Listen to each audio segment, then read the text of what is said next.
This episode of The Winding Stairs is brought to you by Fossil Bluff. I believe that Freemasonry has benefited greatly from the connectivity that the internet has provided. Today, curious people from around the globe who once only heard sporadically about the organization can do a little research and even find a lodge nearby for them to approach. However, the connectivity of the internet hasn't only brought positive things to the fraternity, it has also served as a fertile ground for a mischievous creature I like to call the CircumPunk. You may have heard of the CircumPunct before, that symbol of the point within a circle. It alludes to our ability to circumscribe our desires and keep our passions within due bounds. Well, the CircumPunk is no other than a brother who neglects the lessons of the compasses and allows their imprudence to know no bounds. Welcome to the Winding Stairs.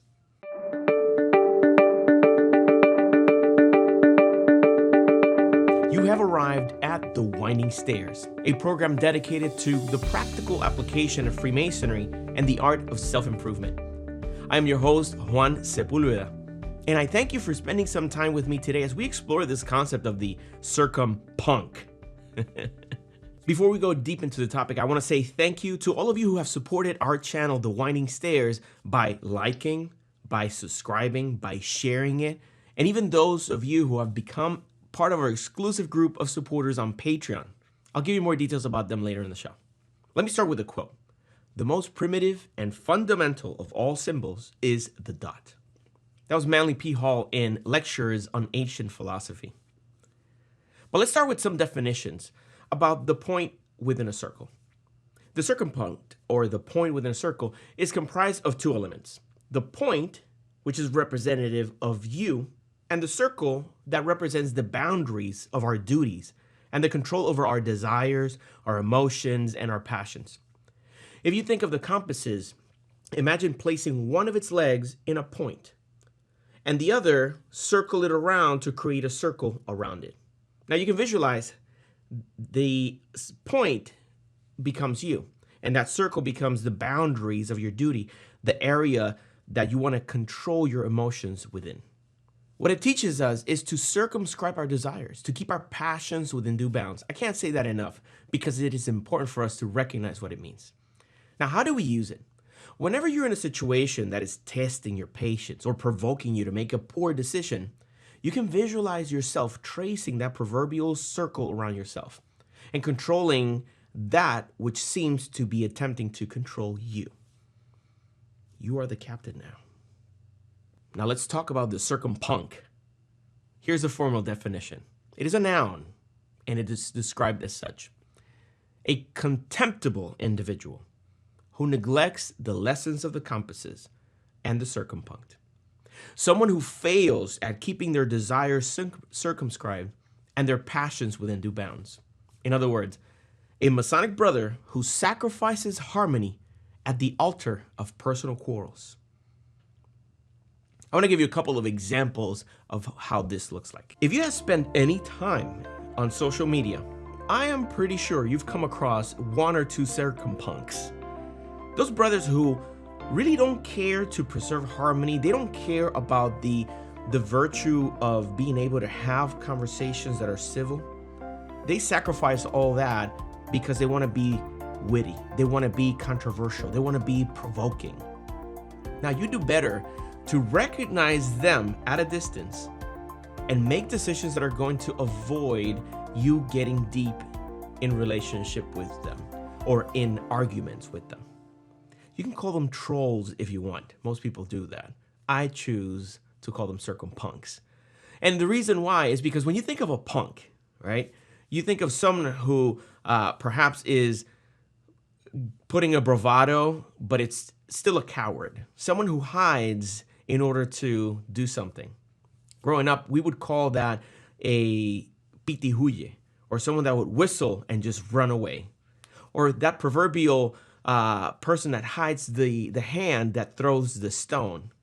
You see, the stones that we should be working with are our own rough ashlars, working in perfecting them, working in removing the excess and polishing ourselves so that we can become a better instrument for society.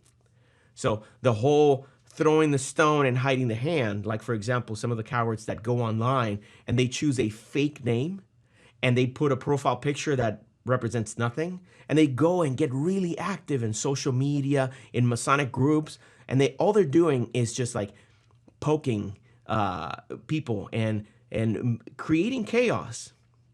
You see, one of the ways that I've chosen to describe them is as keyboard cowards.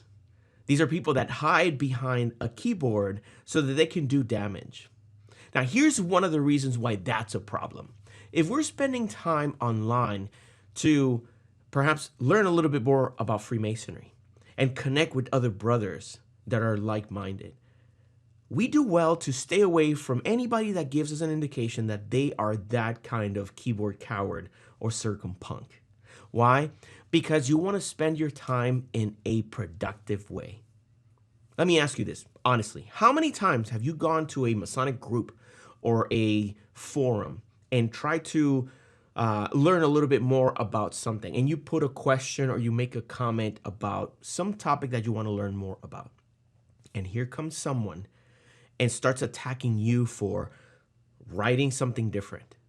How come you're writing Tyler with an I? You idiot, it should be with a Y, right?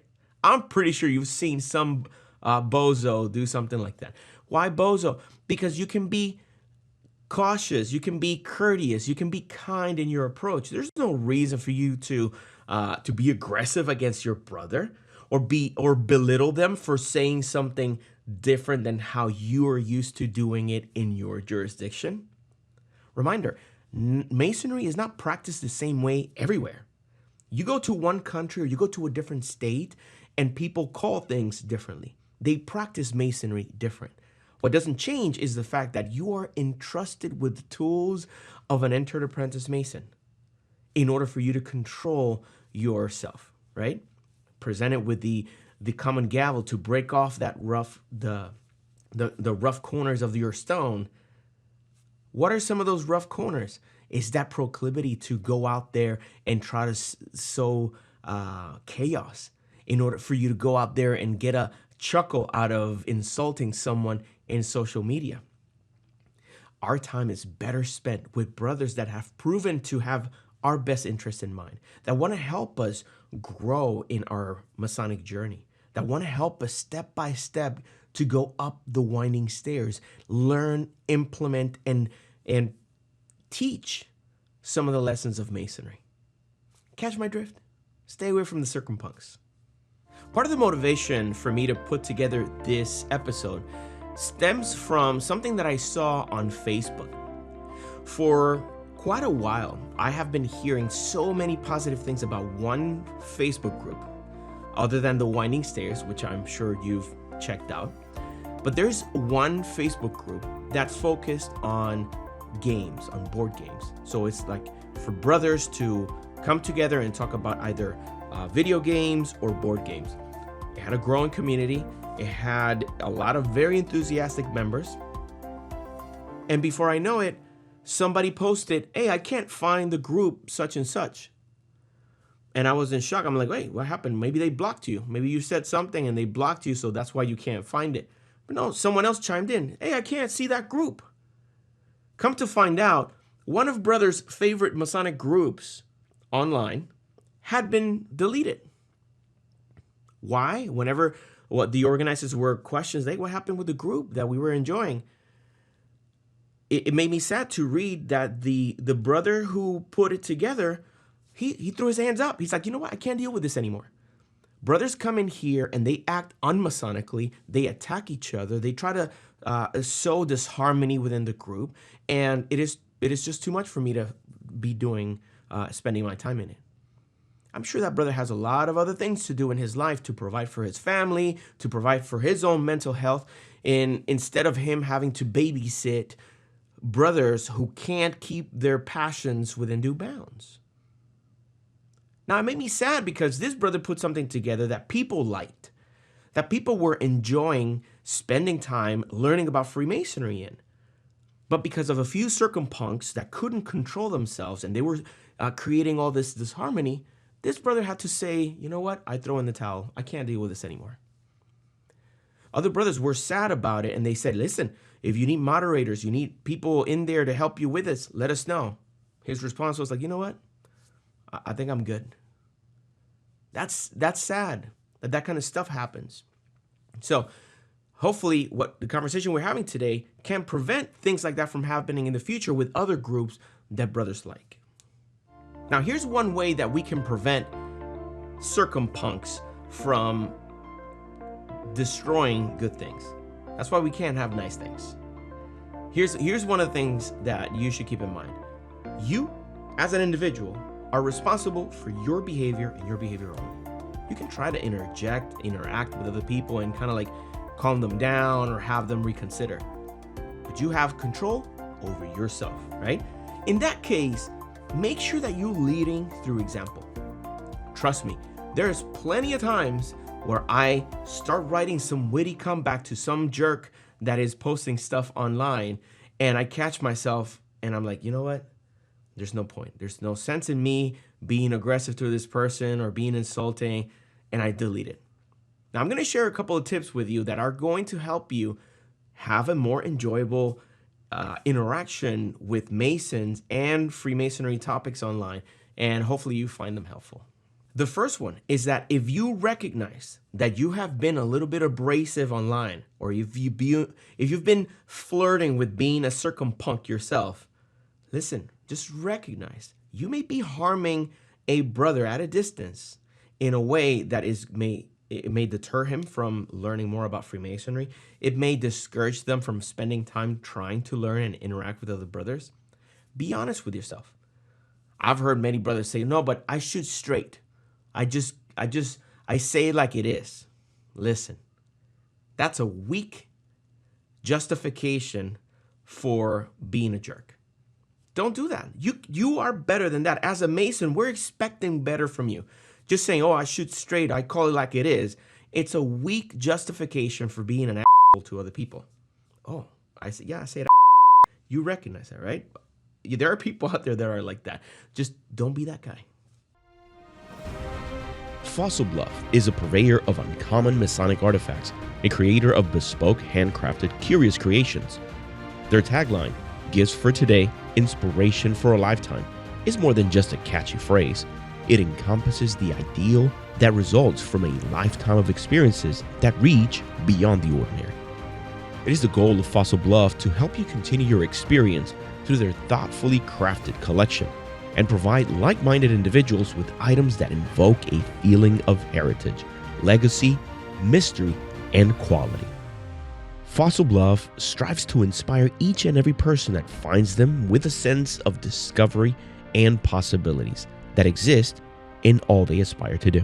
To see their collection and take advantage of the exclusive promotion they've set up just for our listeners, visit fossilbluff.com/TWS. Even if you've behaved like that in the past and you recognize, listen, this is a heart-to-heart, you and me, we're talking here, right? Honor your commitment to circumscribe your desires and to keep your passions within due bounds. Showing the square and compasses in your apparel, in your stickers in your car, in your ring, in a tattoo, is telling the world, listen, I belong to this organization and I've given my word that I'm going to use the tools it provides me so that I can be a better man. And by consequence, that I can impact in a positive way the people that surround me. Here's an easy way to do it. Use the compasses in the way that they were designed to encourage you to circumscribe yourself. Now, when I was putting this presentation together, I was thinking of some fun ways to encourage brothers to deal with others who are acting like CircumPunks. And I came up with some that you may remember later on. The first one that I came with is the Kirby method. Yeah, the Kirby method is that one that takes a deep breath and relaxes. You can also do the Count Von Count method. 1, a 2. Those who are of my age or around that are going to recognize some of these characters. Yeah, count to 10. It is a real thing that when you count, whenever you encounter someone who is frustrating you, and you count to 10 and you take a deep breath, you calm yourself down and you're able to make better decisions as opposed to just reacting impulsively. This one is one of my favorite. I call it the Lincoln method. It is said that Lincoln used to write letters in the middle of his anger. He would write letters to people, right? And he'll just let it all out, express himself in whatever manner he saw fit. But instead of stamping it, sending it to the person, he saved it, gave himself some time to cool off before sending that letter. Allegedly, he would take that letter, he'll read it whenever he wasn't so upset, and he'll rewrite a letter with a more level head. That's the Lincoln method. I hope it helps you. How can I help you? Well, if instead of writing a letter, if you're going to send an email or you're going to write a comment, maybe write it out. Write it fully. Don't hit send. Give yourself a minute. Do the countdown count. Do the Kirby. Come back to that message and either delete it, edit it, or craft a brand new one. The next one, it was difficult for me to find a name for it. I call it the Mayweather. Because in my opinion, as a boxer, I'm not a boxer, he's a boxer, but I see him as someone who is very good at bobbing and weaving and blocking. He's a very good defense boxer. He's one of the greatest. He's able to get in there and move in a way that is going to prevent him getting hurt by the blows of his opponent. Well, you can do the same in social media. If there's someone who is constantly just jabbing and sending and throwing these annoying jabs, you can bob and weave and avoid them. How? Avoid reading that person. Sometimes you can just mute them or block them altogether. Listen, not everybody who's a brother has to be your friend on Facebook, or you don't have to follow them on Instagram. You don't have to. It's not part of your obligation. If there is someone that is a toxic individual and it's bringing you to ire, it's making you upset, listen, don't spend time with them. Block them. All right? So here is the Mayweather method is for you to bob and weave, ignore, block, do whatever is necessary so you don't have to interact with them. Okay? Let them exhaust themselves, throwing all the jabs that they want, doing all the movements that they want. They shouldn't affect you. I'm telling you, especially online, most of the people that can't restrain themselves, that they can't control how aggressive they are against other people, they don't deserve your energy. They don't deserve your time. Spend your time with the people that value your time. People that are open-minded, that are kind-hearted, that are willing to listen to whatever you have to say, and that are not going to try to hurt you or offend you in the process. Now, here are a couple of tips before I say goodbye that may help you deal with some of these people that are aggressive online, okay? And one of them is whenever you think of a response or a reply that is witty, and you're like, oh my God, I'm going to get him with this one. And like most of the time, these people give you plenty of opportunities to come back at them in full force. When you think about them, think about it twice. Evaluate whether this is the best use of your time. And if you can't say for certain that this is the best use of your time, then don't do it. Don't spend a second with them. Let them scream and do whatever they want on their own time. It has nothing to do with you. If they force you with their actions to respond and engage, then they are in control of you. And you don't want that. You don't want that kind of person in control of you. You want yourself in control of you. You want to be the one circumscribing your actions, not having someone else dictate the boundary in which you behave. Another deterrent for you, if you've thought about responding to someone who is being a CircumPunk online, is for you to think, is this response that I am sending, am I going to be proud of it in the future? If I come back tomorrow and read it, am I going to be proud of it? Now think about the person that you respect the most in your lodge or at home. How will they feel about you if they read the response that you wrote to that CircumPunk? Think about it. Would you be praised by these people you respect? Or would they tell you, you shouldn't have, you should not have written that. You know better than that. That's a good deterrent for you not to engage with CircumPunks in a way that is going to affect you and the relationship you have with other people. Listen, some of us are witty. Some of us have ideas of how to respond to these people. Like, we're good at poking the bear, kicking the anthill.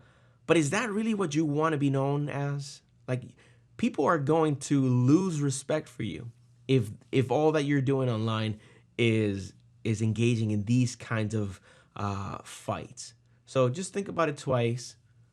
Control yourself. What does that say about you? If you can't keep your passions within due bounds, what does it say about you and your dedication to becoming a better man? Hey, listen, I know the energy on this episode was a little bit different, maybe something that you're not used to getting from me, but I think it's an important conversation that we need to have, because there are way too many CircumPunks out there, and we don't want to be added to that list. We don't want our behavior to say, this guy, he's just a jerk. He says that he is a Mason and he's trying to become a better version of himself, but his actions say the contrary. You don't want to be known like that. You want to be working on yourself. And even if you've been like this in the past, if you could technically say that you have been a CircumPunk in a situation or two, I've been guilty of it many times, but I recognize, listen, that's not the way for me to lead. That's not the way that I can lead with the most influence. Being a leader through positive actions is what's going to set me apart from the rest. So I encourage you to do the same. Maybe listen to this again if you need to. Post this in whatever group or chat that you think someone can benefit from this conversation. Because listen, we're super fortunate to have access to the internet and all the accessible connection that it brings us. But we may be sabotaging that excellent benefit by having these disharmonious interactions with other brothers. We may be creating disharmony in our connection with our brothers when we could be spending our time growing together, spreading the cement of brotherly love and really putting to work the trowel of a master mason. I hope that you found value in this. I want to say thank you for watching all the way through the end and listening to the entirety of this podcast. Thank you so much for sharing it whenever you see it necessary. If you like this, do me a favor, leave me a review on your favorite podcast player so that other people can find it and perhaps get benefits from learning a thing or two about Freemasonry and the practical art of self-improvement. A special thanks to this episode's supporter, Fossil Bluff. I encourage you to go and support them by going to fossilbluff.com/TWS. They've put together a special promotion for our listeners, and I want you to take advantage of that. If you don't know who Fossil Bluff is, listen to me when I tell you. You have to see the quality of the products that this brother puts together. Amazing. Go check it out, fossilbluff.com/TWS. Finally, I want to say thank you to our supporters on Patreon, because their support is what makes these programs possible. They help me put together these episodes by offering their feedback. They help me choose the kind of art that I share with you. They help me pay for the equipment and for the services that I need to use to make sure that this goes out week after week with material that is going to help people in their journey up the winding stairs. As a reward, they unlock access to behind-the-scenes features that you can be a part of. They get access to our podcast episodes earlier than anybody else. They get a voice and a vote on the topics that are coming up. They get some behind-the-scenes videos that are funny. Some of them are insightful about how I do the things that I do here in my studio. So if that sounds interesting to you and you want to help me continue to promote this kind of content, make sure to go to patreon.com/Juan Sepulveda. And any level of support that you offer will be greatly appreciated. Thank you. Again, thank you for walking with me on this journey and for watching and listening to this episode. And until next time, may your steps be firm and your path illuminated as we continue our journey up the winding stairs. This episode of The Winding Stairs is brought to you by Fossil Bluff. To see their collection and take advantage of the exclusive promotion they've set up just for our listeners, visit fossilbluff.com/TWS.